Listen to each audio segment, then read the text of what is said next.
Hi guys! Ngayong araw na to, isi-share ko sa inyo ang isa sa pinakapatok na pangnegosyo dahil sa mura na, masarap pa!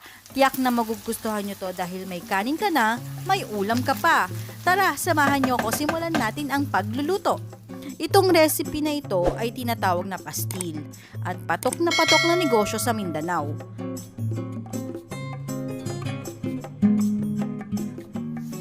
So una, ang gagawin natin ay papakuluan ng chicken breast, lagyan ng konting asin,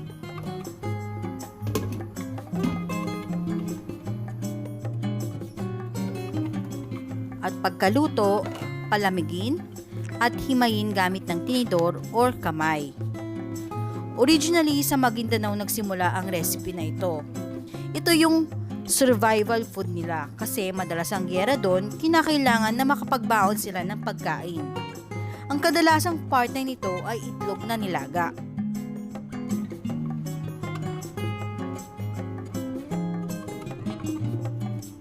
Huwag niyong kalimutang maghugas ng kamay para sa safety. Pagkatapos, isusunod na natin ang ating dahon ng saging. Painitan upang tumibay ang kapit ng ating dahon.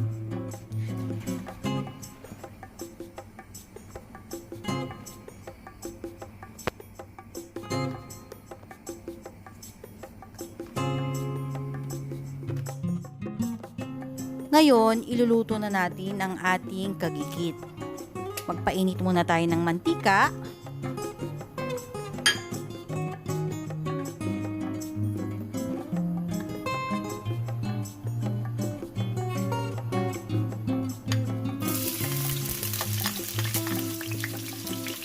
At isunod na natin ang ating sibuyas. Gigisa muna natin ito at isunod natin ang ating luya. Huwag nung kakalimutan ng luya dahil special ingredients yan sa paggawa ng kagikit.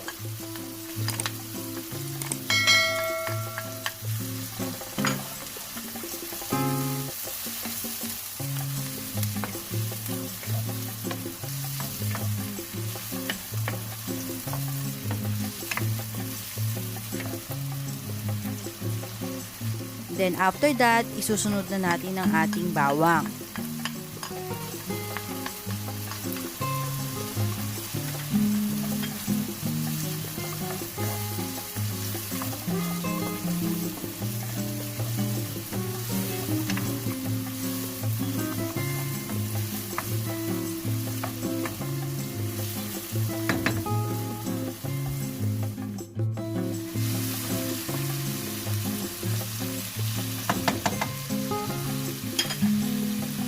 Pagkatapos nating maggisa, pwede na natin isunod ang ating hinimay na manok.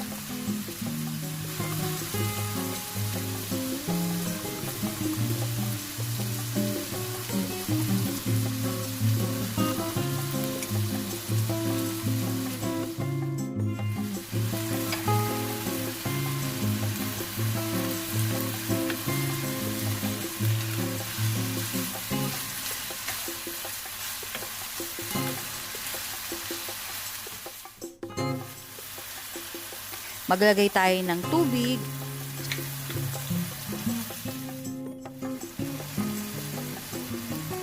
suka,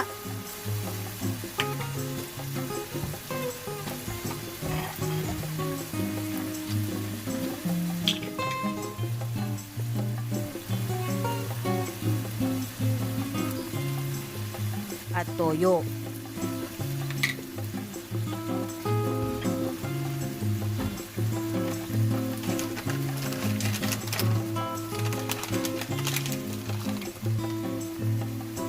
Then, maglagay din tayo ng ating paminta.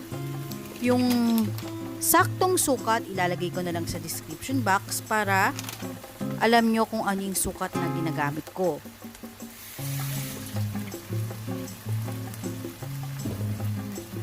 And then, haluin natin to hanggang sa maluto at magmantika.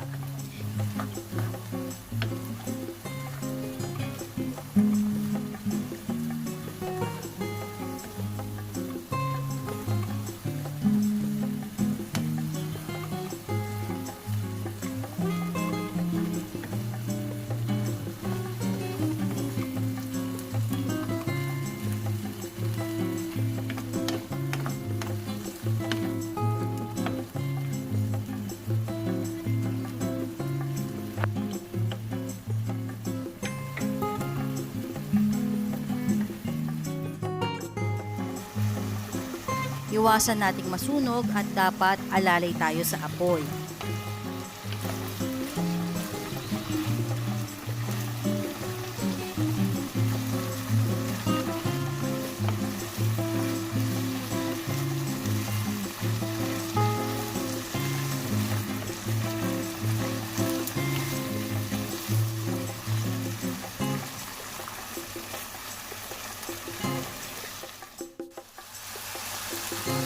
Then, naglagay ako ng konting sugar para pambalanse ng lasa. At hindi siya makaumay.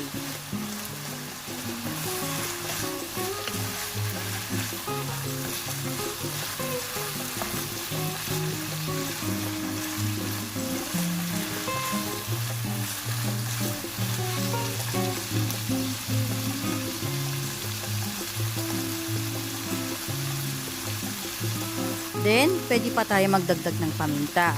Itong paminta ay depende rin naman po sa inyo kung gusto nyo pang magdagdag. So, haluin lang nating mabuti.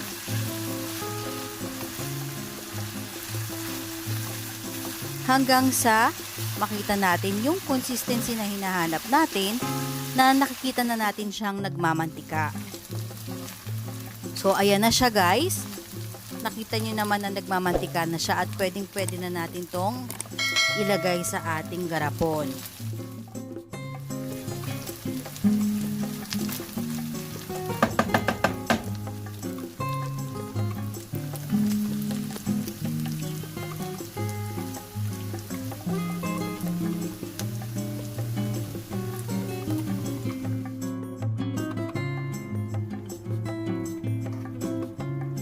So, ito, sa garapon, ito ang tinatawag na kagikit.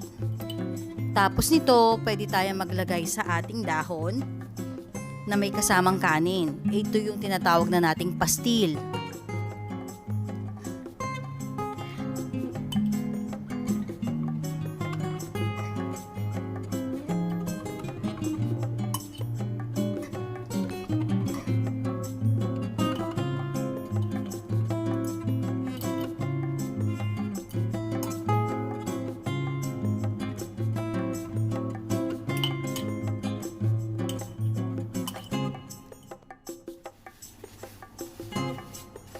Dito, gumamit ako ng dahon ng saging, naglagay ako ng kanin at ang ating kagikit. So, ito, pwedeng-pwede nyo nang ibenta siya. At alam ko na magugustuhan nyo dahil mura lang ang halaga. Sana nagustuhan nyo ang ating tips para sa gustong magsimula ng maliit na negosyo. I-comment, like, and share para mas marami pa tayong matulungan sa mga gustong magnegosyo.